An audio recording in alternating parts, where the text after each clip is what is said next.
ಹೇಳಿದರೆ ನೀವು ತಿರ್ಗಾ ಐಶ್ವರ್ಯ ಬರೋ ಥರ ಮಾಡಿಬಿಟ್ಟಿರಲ್ಲ ಅಂತ ಹೇಳಿದಾಗ, ಸರಿ ಅಮ್ಮ, ಈ ಸತಿ ನೀನು ಸಂಧ್ಯಾಕಾಲದಲ್ಲಿ ನರಸಿಂಹ ಹೊಸಲಂದರೆ ಮೆಟ್ಟಿಲು, ಅದೇ ನಾವು ಪೂಜೆ ಮಾಡುವ ಮೆಟ್ಟಿಲಲ್ಲಿ ಪರ್ಕೆ ಚಪ್ಪಲಿಗಳನ್ನು ಹಾಕಿಬಿಡು.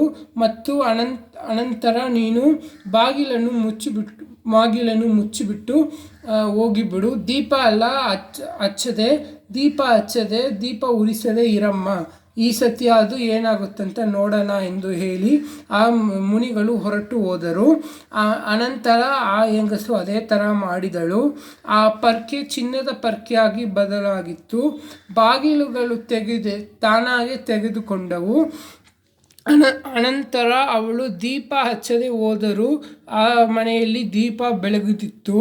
ಏನು ಸ್ವಾಮಿಗಳೇ, ನೀವು ತಿರ್ಗಾ ಕಷ್ಟ ದದ್ರ ಹೆಂಗೆ ಕೇಳಿದ್ರೆ ನೀವು ತಿರ್ಗಾ ಐಶ್ವರ್ಯ ಬರೋ ಥರ ಮಾಡಿಬಿಟ್ಟಿರಲ್ಲ ಅಂತ ಹೇಳಿದಾಗ, ಅಮ್ಮ ಪುಣ್ಯವತಿ, ನೀನು ಹೋದ ಜನ್ಮದಲ್ಲಿ ಧನೇಶ್ವರಿ ಪೂಜೆ ಮಾಡಿರೋದ್ರಿಂದ ಹೋದ ಜನ್ಮದಲ್ಲಿ ನಿನ್ನನ್ನು ಯಾರು ಧನವಂತರ ಇಲ್ಲದೆ ನಿನಗೆ ದರ್ದ್ರ ಬರೋ ಥರ ಯಾರು ಏನು ಮಾಡೋಕ್ಕಾಗಲ್ಲ.